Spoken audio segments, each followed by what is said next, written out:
One day, Samson went to Gaza, where he saw a prostitute. He went in to spend the night with her. The people of Gaza were told, "Samson is here." So they surrounded the place and lay in wait for him all night at the city gate. They made no move during the night, saying, "At dawn, we'll kill him." But Samson lay there only until the middle of the night. Then he got up and took hold of the doors of the city gate, together with the 2 posts, and tore them loose, bar and all. He lifted them to his shoulders and carried them to the top of the hill that faces Hebron. Some time later, he fell in love with a woman in the valley of Sorek, whose name was Delilah. The rulers of the Philistines went to her and said, "See if you can lure him into showing you the secret of his great strength and how we can overpower him so we may tie him up and subdue him. Each one of us will give you 1,100 shekels of silver." So Delilah said to Samson, "Tell me the secret of your great strength and how you can be tied up and subdued." Samson answered her, "If anyone ties me with 7 fresh thongs that have not been dried, I'll become as weak as any other man." Then the rulers of the Philistines brought her 7 fresh thongs that had not been dried, and she tied him with them.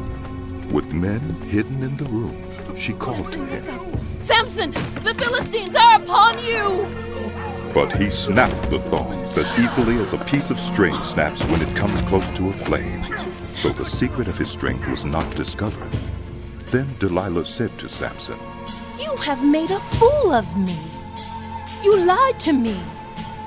Come now, tell me how you can be tied." He said, "If anyone ties me securely with new ropes that have never been used, I'll become as weak as any other man." So Delilah took new ropes and tied him with them. Then, with men hidden in the room, she called to him, "Samson, the Philistines are upon you!" But he snapped the ropes off his arms as if they were threads. Delilah then said to Samson, "Until now you have been making a fool of me and lying to me. Tell me how you can be tied." He replied, "If you weave the 7 braids of my head into the fabric on the loom and tighten it with a pin, I'll become as weak as any other man." So while he was sleeping, Delilah took the 7 braids of his head, wove them into the fabric, and tightened it with a pin. Again she called to him. "Samson, the Philistines are upon you." He awoke from his sleep and pulled up the pin and the loom with the fabric. Samson. Then she said to him, "How can you say, 'I love you,' when you won't confide in me? This is the 3rd time you have made a fool of me and haven't told me the secret of your great strength." With such nagging, she Why prodded won't him you tell me, day after Samson? day until he was tired to death. You don't know. So he told her everything. "No razor has ever been used on my head. He said, Because I've been a Nazirite dedicated to God from my mother's womb, if my head was shaved, my strength would leave me, and I will become as weak as any other man." When Delilah saw that he had told her everything, she sent word to the rulers of the Philistines. "Come back once more. He has told me everything." So the rulers of the Philistines returned with the silver in their hands. Having put him to sleep on her lap, she called for someone to shave off the 7 braids of his hair, and so began to subdue him, and his strength left him.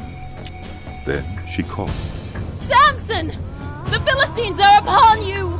He awoke from his sleep and thought, "I'll go out as before and shake myself free." but he did not know that the Lord had left him.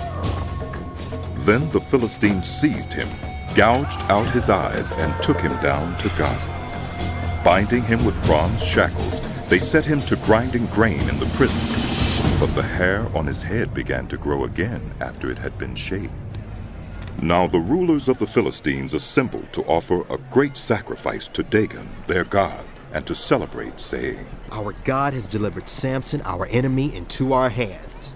When the people saw him, they praised their God, saying, "Our God has delivered our enemy into our hands, the one who laid waste our land and multiplied our slain." While they were in high spirits, they shouted. "Bring out Samson to entertain us!" So they called Samson out of the prison. and he performed for them. When they stood him among the pillars, Samson said to the servant who held his hand, "Put me where I can feel the pillars that support the temple, so that I may lean against them."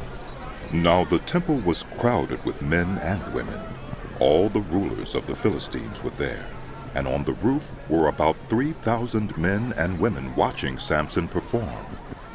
Then Samson prayed to the Lord.